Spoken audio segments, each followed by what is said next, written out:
How very exciting is this?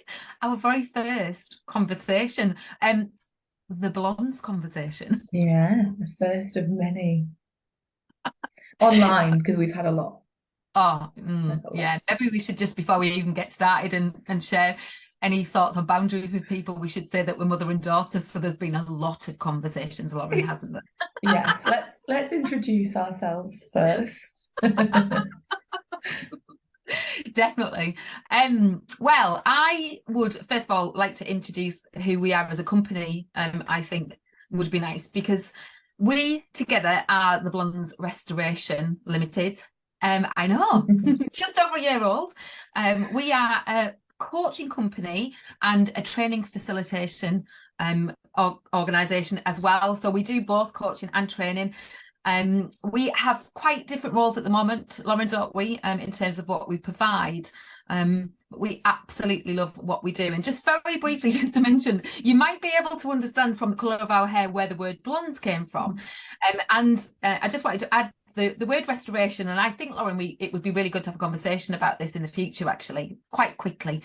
But just the word restoration has, kind of resonated with me for quite a long time, probably about 7 or 8 years. And it is the restoration of coming back to who we are as human beings, and the fact that, we get bombarded and overloaded by lots of everybody else's opinions and thoughts and feelings, and, and that's society as well.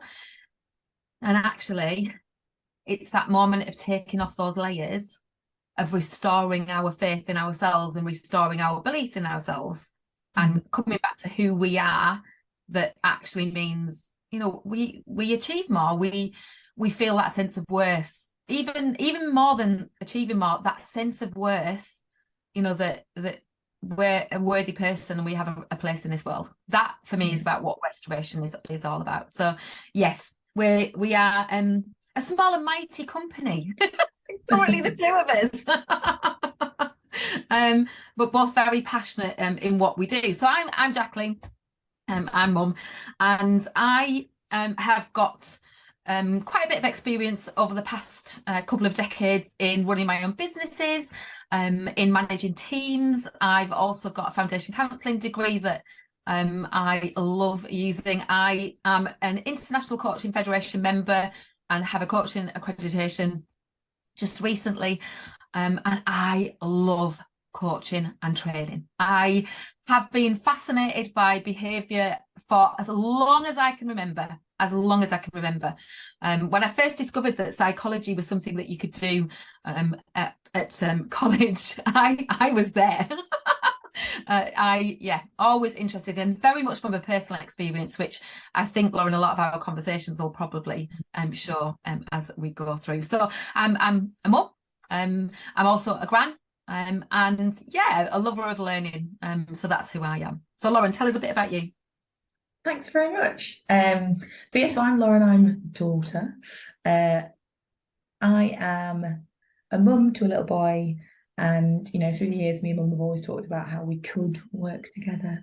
But I'm a physics teacher by trade, so that's what I did at university. And then I went on and I became a physics teacher in a secondary school. And then ended up taking a break for my mental health, and then ended up in sales and marketing, and that's where a lot of my experience comes from.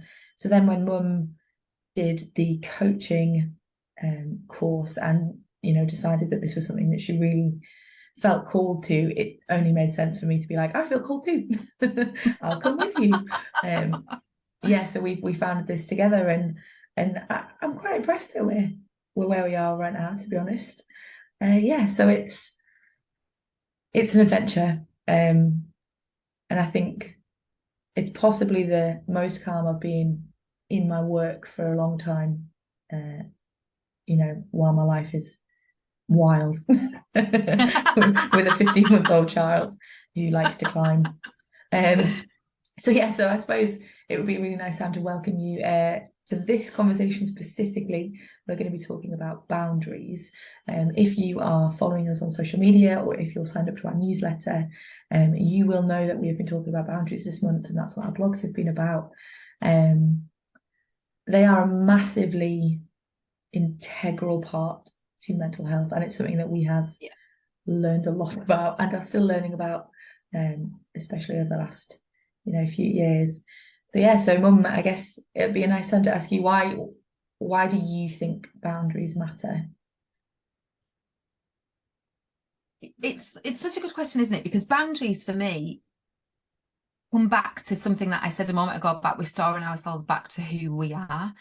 And the fact that we are in a world where we've got lots of other people's thoughts, feelings and opinions and values and all of that kind of bouncing around, and actually boundaries allow us to put, I love this idea of having like a little gate and the idea that a boundary goes, this is me, and actually if you want to, if I'm the person that decides whether or not you come in, but I'm the person that decides where my boundaries sit, and boundaries matter so that I live a life that's true to me, and a life that's true to me in a number of different areas. And I know that this is something in the blog, because this is going to go alongside the blog, Lauren, isn't it? And I want to mention that, what a great job you've done in creating that, because boundaries are important in places like our romantic relationships. They're important in our family relationships, they're important in our friendships, and they're also important in work. So there's a number of different areas for us to look at,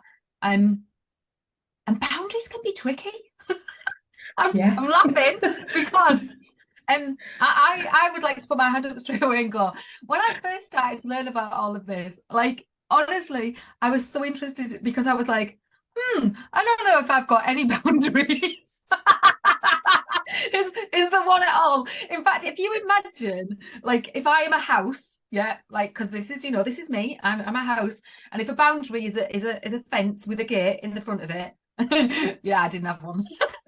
People just came in wherever I, kind of abandoned the place and everything else, abandoned who I was and me. And I think that's where it's this set of limits, isn't it?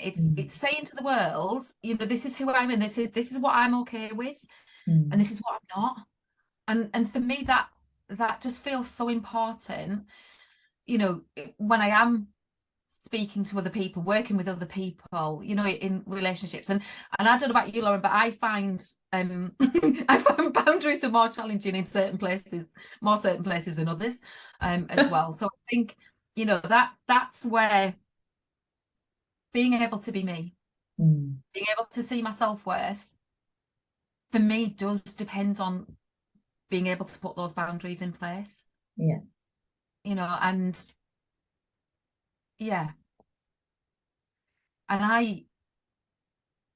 I'm definitely going to say that I'm still learning with some of them. my fence and my gate are not always where they need to be. But actually, that's why this conversation is so important, because it's an opportunity, isn't it, for both of us to talk about where that learning has come from, and what we're recognizing for each other. So what about yourself, Lauren? So one of the things that, when you were talking there, that you said was, that at one point you didn't have a boundary, and you sort of, just allowed yourself to sort of lose yourself. And we kind of did that as a laugh, but it just makes me think, how many of us do that, and how much of that comes from a lack of self-respect? Because without knowing our worth, without being able to set those boundaries and set our limits, we aren't respecting ourselves, and we're not respecting other people either, because we're allowing them to overstep, and we're allowing them to hurt us. And I'm a yes person. The worst. I've definitely learned over the last sort of year or so, and I did, if you've seen it, we do a course on mental fitness, and I learned when I did that myself that I am a people pleaser, which I'm sure a lot of you, if you're listening, are too. I know, Mum, you are. And one of the things that we do is we just say yes, just yeah, sure, I'll do that. Yep, sure, I'll do that. And I burnt out, and it's happened more than once, because for me, the lack of ability to put those boundaries in place. And I think the biggest thing with me with boundaries is, and the biggest learning curve I've had, especially with my husband and now with my son, is realizing that other people's emotions aren't mine. And when you don't have a boundary and that line becomes blurred, people's emotions leak into your own, and you can't tell where yours ends and where theirs begin, and you end up becoming responsible, because the only person whose emotions you're responsible for is your own. That is it. That's the hard line of it. But what we do is we become responsible for everyone around us, and actually by being able to set a boundary, I can now save myself a lot of the aggro by just realizing that it's okay for my husband to be, a bit miffed that he's had a rubbish day at work. That's okay. That's allowed. I don't have to be responsible for fixing that. All I can do is, I can validate it, I can hold space for it, but I still get to have my own emotions separately to that. And that boundary is new for me, and it doesn't. My fence and gate don't stay still. They move, and I'm still learning. But I think, yeah, for me, that is the key boundary, and that's why, when we were talking about what this month was going to be for us, I think it's so important, especially with me being mental health awareness month in the US, and then there's a week, the 15th, this week, starting today, is mental health awareness week in the UK. And I just think that ability to take responsibility for your own emotions is just such an important boundary that, we want to help people put in place, I suppose. It's a really big thing. Yeah. I hadn't written this down or even thought about this. It's interesting, isn't it, when it's a conversation? Because one of the things that just really struck me there, Lauren, as you were talking, and I really felt it, was that you hadn't from me learned that boundary. I know I hadn't learned it from my mum. And one of the things that I've really spotted in all of this is that, and a lot of the things that I've read, is it's about being able to change it generation by generation, and that whole, learning that this isn't about making my parents proud, it's about making me proud and you, my children, proud, and being able to show them that it's okay for things to be different. And I was a people pleaser, and I do, just before we go any further, want to mention about the mental fitness, because I think this is a really key thing for me, that and then all of the work that we're doing, I see the integration of mental fitness, which is about being able to recognize quite easily through an assessment where you're at in terms of your brain being your friend, your mind being your friend versus being your enemy. And I love this idea, because I don't know about you, but I definitely like my mind to be my friend more often than it has been in the past. And what you were just describing there is about Shazad Chamine and his whole approach to sabotage, and this idea that we sabotage ourselves, and people will be familiar with potentially the inner critic and that, but there's a real structure that's been created through positive intelligence that shows that potentially we've got this master judge inside of our heads that it judges us, judges other people, judges situations. But in addition to that, these saboteurs that, I just see them like a wrestling match. They tag in. And absolutely, one of mine is the people pleaser that I discovered. And I wanted, if it's okay, just to mention a little bit why it was important for me to discover that, particularly when I was trying to work on boundaries, because particularly this thing of what did I learn as a child? And I love my mum. She's no longer with us, and I absolutely I still love it. It's not loved. I love her. The thing is, I know from her experiences, she didn't learn potentially about boundaries, didn't know all of it, and there wasn't all of this knowledge that we've got now, and all of this understanding and research. So when I started to look at these saboteurs and realize one of mine is people pleaser, I am going to add another two though, because my other two saboteurs, I'm going to add the avoider, so I avoid conflict, and then the third one is that I could be hypervigilant very often, which means I'm always on the lookout for danger. So if you put those three together, just even imagine that. I like to please people. I don't like to talk about any conflicts, and I'm constantly on the lookout for danger. And one of the things that I learned was that I potentially am earning my attention and acceptance of who I am by pleasing other people. I wait for other people to tell me that they think I'm great rather than me thinking I'm great. And that's where, you know, it's an indirect attempt to get my needs met. Because as a people pleaser, I struggle to speak openly and directly about what I need. And this is where boundaries links to this. Because how do I put boundaries in place if I don't know what my own needs are? You know, if what I'm constantly doing is, as you rightly said, saying yes to other people because I desperately want you to love me. In fact, please just love me and like me, rather than me loving and liking myself. And that often is what the work that I'm doing with a lot of the people that come to me is about actually helping them rediscover who they are, so then they can make decisions about actually what boundaries matter to me, you know, and that whole thing. Because the other thing that I realized that is a potential is that as a child then I possibly learned the assumptions that, you know, I must put other needs ahead of my own, which is what you've just been talking about. You know, so actually I need to sort out your emotions before my emotions can be okay. Whereas actually, you know what? I'm a separate person completely. And that I must give love and affection in order to get any back. Yeah. You know, and that whole I must earn love and attention, and I'm simply not worthy of it. Whereas that's what we're working towards. You know, is that whole thing of recognizing that actually people are worthy. Is it, Lauren, I'm just wondering, is it a good time just to mention our mission statement now? Yeah, absolutely. I was just thinking about myself. Yeah, and do you know what the other thing that I'm going to say, because I haven't said it, is that, you know, anybody watching this, please know this is our, as we said, this is our the first Blondes conversation, so it kind of might jump a little bit, and you know, maybe not be in a complete order, but please just bear with us. We're learning. Yes, exactly. So our mission statement at the Blondes Restoration, we aim to restore your belief that you matter by giving people the space to think for themselves, to hear themselves in a world that is crowded and noisy, to remember that every one of us is born worthy. We put you in charge. We give you control to figure out what matters to you most and act on it.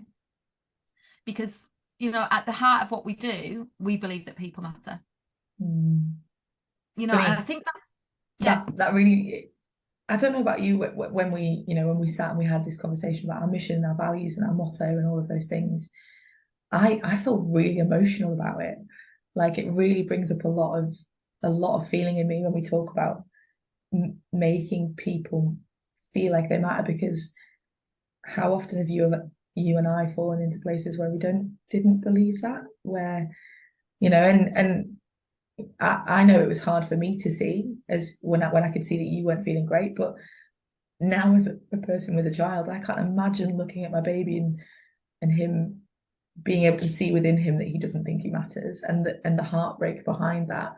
So what a privilege to be able to do this together, and to see, you know, our growth as a mum and daughter too.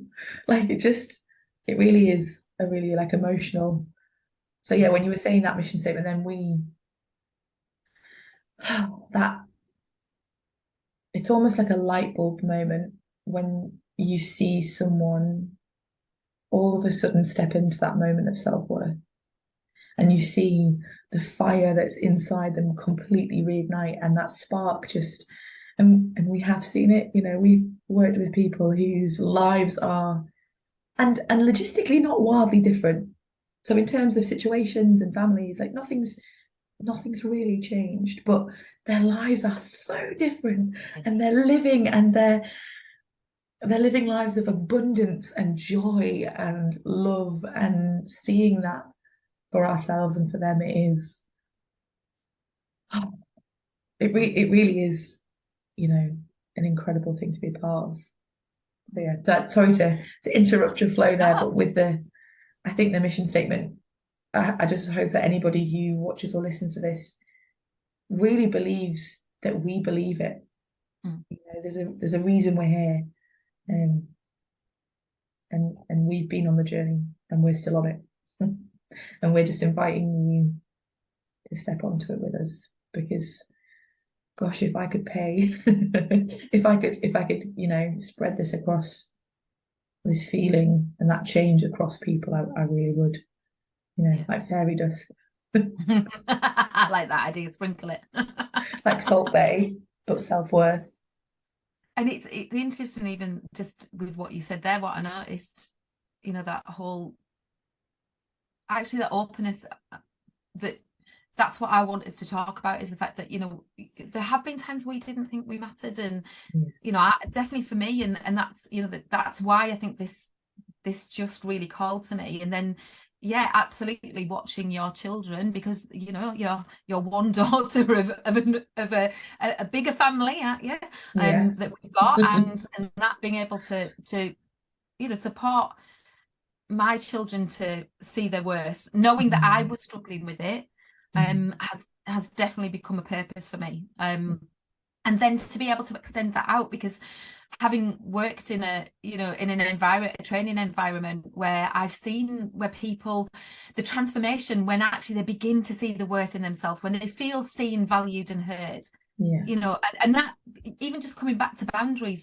that's why they are so important, because I believe that boundaries allow us to be our authentic selves, allow us an authentic, because that's a word that's being used a lot at the minute. An authentic means that I know myself. And I think that's why I feel this work that we do is so important, because coming back to what we said earlier, that restoration, they all link. It's about restoring that knowledge of who I am as a person, and what do I like, and what am I okay with, and what am I not. And if it's okay to share one thing that just keeps popping up in my head, I want to talk about drinking and alcohol.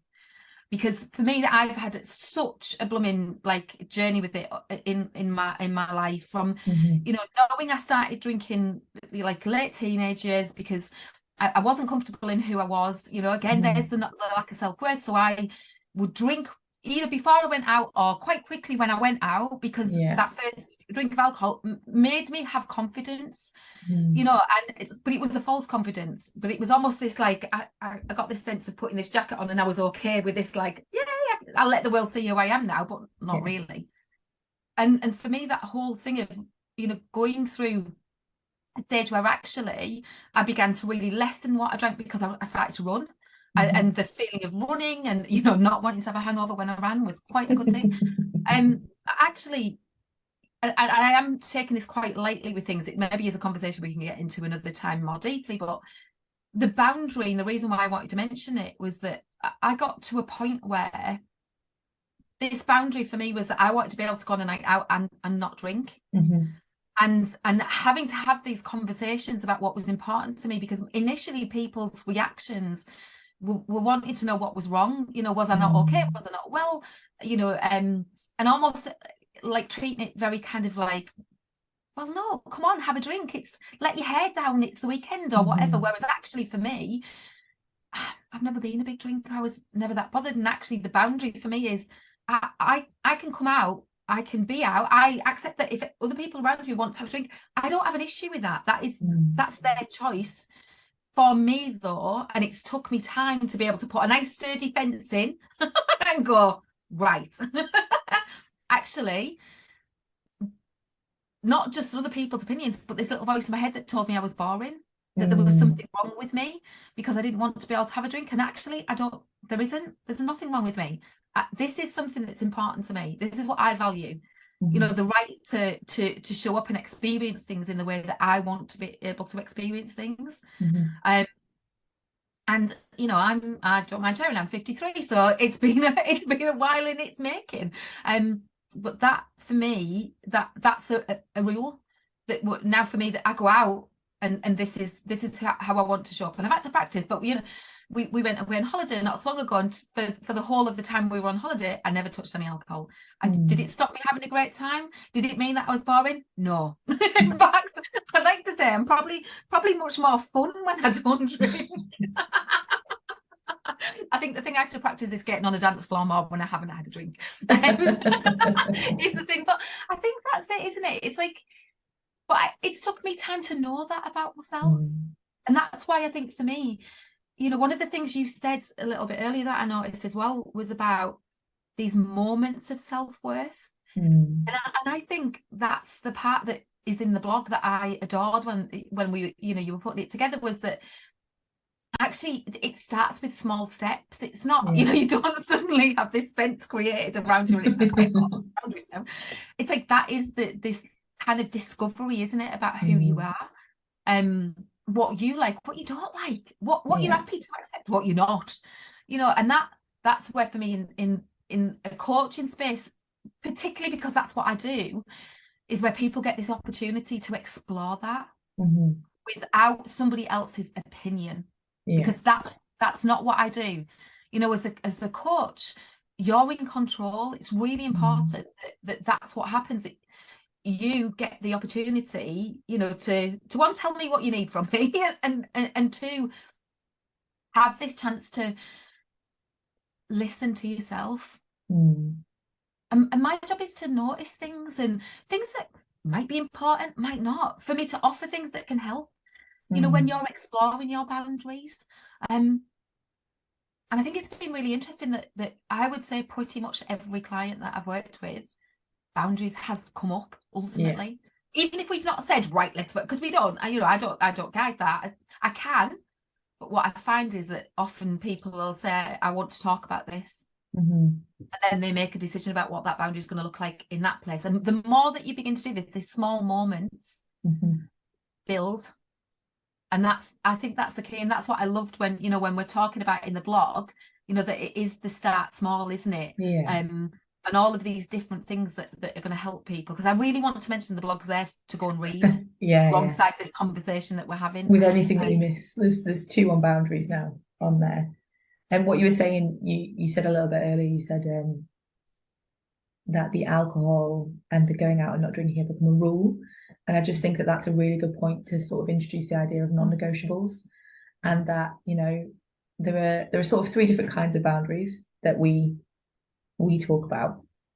There are rigid boundaries, which are, firm boundaries that you hold in place. There are flexible boundaries, which you move depending on what needs to do. And then there are non-negotiables. And non-negotiables are concreted into the ground, and they're your way of, keeping yourself safe. And they may be a lot of different things. And I think you demonstrated it really well when you were talking about your boundaries around drinking, that, you're talking about you. So you said, I am not going to drink. I am fun. I am going to have a good thing. And the entire thing around boundaries is that they're about you. And what we, as people naturally kind of do is we fall into this place where we mix up boundaries and control, I think, a lot of the time. And, let's say me and my husband have an argument and he raises his voice at me, me saying, you cannot talk to me like that. We think that's us putting a boundary in place, but it isn't. What I'm trying to do is I'm trying to control his behaviour.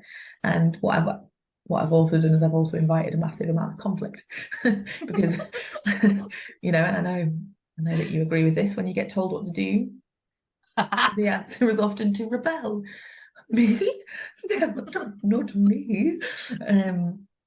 But by making it about yourself, it's you standing up for what you need. So I am not happy being spoken to in this way. If you continue to talk to me like that, I am going to leave. I am going to step out of this conversation. I am going to take myself to a safe place. And, for you, I suppose, in the drinking, it's like, I don't mind anyone around me having a drink. I am not drinking. If you take this too far and I feel uncomfortable, I am going home. It's all I. And, and how other people feel about that, we can't control. And one of the biggest things I think with alcohol is that people, are shown a mirror on themselves. When someone chooses not to drink, they see possibly a little clearer why they're choosing to drink. Because, I know that, especially in my sort of university days, I definitely used alcohol as a confidence, as a way to get myself through situations that I found uncomfortable, as a way to numb as well, And so when you see someone stepping into a place where they're confident without it, that's actually kind of terrifying and a little bit jealousy inducing, because wow, look at that person who's got boundaries that I can't place, and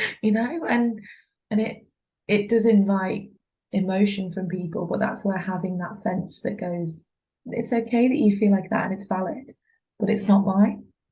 I don't subscribe to that. I think that's really important as well to say that, because you know, if anybody watching this is thinking it's okay for you, honestly, but there's none of what we share. This is all just personal reflections. You know, it's not a reflection on anybody else. And you know, we know it's not easy. I mean, I'll say again, it's I would genuinely say right now it's taken me to 53 to be okay with my decisions. And Yeah. I've seen, you know, how I've put boundaries in place in different variations, or what I thought were boundaries, and you know, and actually tried to control the situation, tried to control other people. So it has been this kind of discovering what's the right fit for me. And coming back to something we were saying, you know, well, bearing in mind, Lauren, that actually in the counselling, so, you know, it's a great example that you guys, as my children, went off and made your own decisions. And, you know, because I didn't enforce my boundaries on any of you guys, I didn't try to control it. I shared my knowledge because I worked within an alcohol addiction area when I did the counselling. And actually that, you know, a lot of that knowledge for me that came from that helped to form my decisions. And I shared knowledge what I didn't ever want to do and won't do, because I think this is a bit about empowering people rather than telling them, because you're right, I'm a rebel, and I know you lot are rebels as well. Is that actually that for me was about you guys making your own decisions and beginning to come to your own conclusions about what was the right way for you guys to do it. With that, and I think I'm really conscious that, you know, we could talk about this. Like, we could talk about this for a long time. There's a lot, and I don't just mean alcohol. I mean, there's a lot of things about, you know, on the blog. I've got the blog near me, and I'm looking there about self-care and time for self. You know, time for reflection, time for, you know, being able to think about what's important to me. And actually, probably not. I'm still working on that one when it comes to family, because I, you know, tend to put my needs last before what I do often with family. And again, that's another, you know, putting a boundary in place, you know, asking people to deal directly with things rather than it coming through me, you know, and creating more effort. And practice, like, this thing, it doesn't, gosh, it does not happen overnight. Oh my gosh.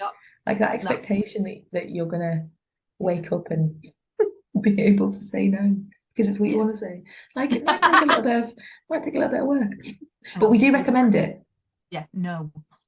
It's a full sentence, full stop. No. That feels really strange. I'm not very good at no. I definitely realise that. I just wanted to touch on something that you mentioned just there in the blog about self-care. And you sort of mentioned how everything we do interweaves, you know, with the fact that we're all about restoration, and we've talked a little bit about values, and we've talked about empowerment, and actually boundaries are a form of self-care, and they overlap really funnily, because, you know, one of my boundaries is I need time for self-care, but having boundaries in the first place is a form of self-care, because what you're saying by placing any boundary, by stopping your best friend from or asking them to stop talking about someone in a certain way, or by explaining that, you know, I appreciate your opinion, but I've got my own, thank you very much. You're saying that you believe you are worthy, and that is the ultimate form of self-care. Yeah. Because you're appreciating that you matter. And I do think that sort of overlap is really important to point out, because when you talk about one, you inherently talk about the other. And I definitely think we'll come back on and talk about self-care at some point, and the fact that self-care is not always face masks and meditation, although we do like those. But, you know, there are some really important parts of it, and having boundaries is one of them, I think. And I agree completely. I think there's a lot more conversations around things like that, self-care, values, things that we've had conversations, because actually this whole conversation and being able to share it, which is a little bit scary, I've got to tell you. Other people would see our conversations, but I know that's, you know, we often will talk about these things that matter to both of us, and that's why, you know, we're working together, because actually we both care about the same things, and other things. Actually, I do want to point that out, because we also have different. Yeah, we're very different. Yeah, we are different, and yet have a lot of similarities. So I kind of feel like we need to do like a little moment now to be like, There's also quite a lot of similarities. Definitely. But yeah, I love what you just said there, Lauren, and I wonder if that's such a great place for us to end this first conversation, which is coming back to, you know, when we look after us, when we put those boundaries in place, what we're saying is I matter. Yeah. And I had such a reaction to you saying that in my body a little bit earlier, and I matter. You know, I'm worthy no matter what.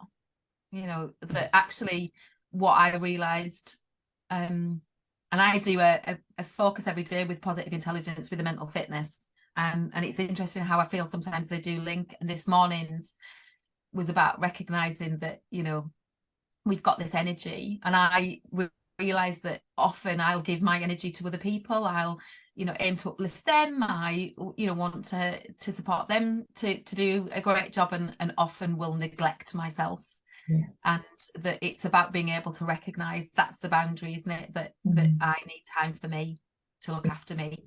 And that, you know, without doing that, without caring for me, how do I care for other people in a way? So yeah, you know, so many of my conversations over the years are where people have almost felt like that's selfish, and particularly women that I've spoken to have said it, you know, it feels really selfish to take time for me. And I'm going to stand up now and go, not selfish, necessary. It's necessary, you know, and there are many different ways to be able to do that. And I'm absolutely not, you know, not saying that that's what people need to do. We're just inviting people, aren't we, to kind of come and do some exploration with us, and come and have some conversations. Yeah, absolutely. And yeah, I kind of want to finish this one with a little challenge for anybody who's taking on. My challenge for everyone this week is to say no. Just once. No. In any situation. I mean, not you right now because we're online. But in a situation, if there is any part of you that does not want to do something and you're doing it for someone else, say no. It's okay. You're allowed to do that. Disappointing people is a part of life. So you might as well do it for the sake of yourself. Yes. Of course, if they want to find out more about disappointing people, go look up Gabor Mate. He is a massive influence on what we talk about. And absolutely, Mate. I love that. Go disappoint people. Go disappoint people. Yourself. Yeah. Stop disappointing yourself. Go disappoint someone else this week. That's our final thought. I quite like that, actually. That's kind of funny for our first conversation. Go disappoint someone. Not yourself. Well, I think that, great place to stop. Great place to say that if people want to get in touch, there's lots of different ways, isn't there? They can email us at Blondes Restoration Coaching at outlook.com. They can get on social media. Yeah, on social media, there'll be links underneath the website, underneath this video, on our YouTube, on our first YouTube video, on our YouTube channel. How crazy. At some point, I'll learn how to be like, click here to subscribe. But I don't have that yet. So find it on the page somewhere. And yeah, hopefully, if you've joined us on this first one, you'll be with us for the years to come, where we continue having these conversations and get incredibly good at it. Yes. Yeah, you'll be able to notice where we started and where we ended. But I think, so we sign off in a certain way, don't we? Big love. Yeah, big love from Jacqueline and Lauren. And thanks for joining us. Bye.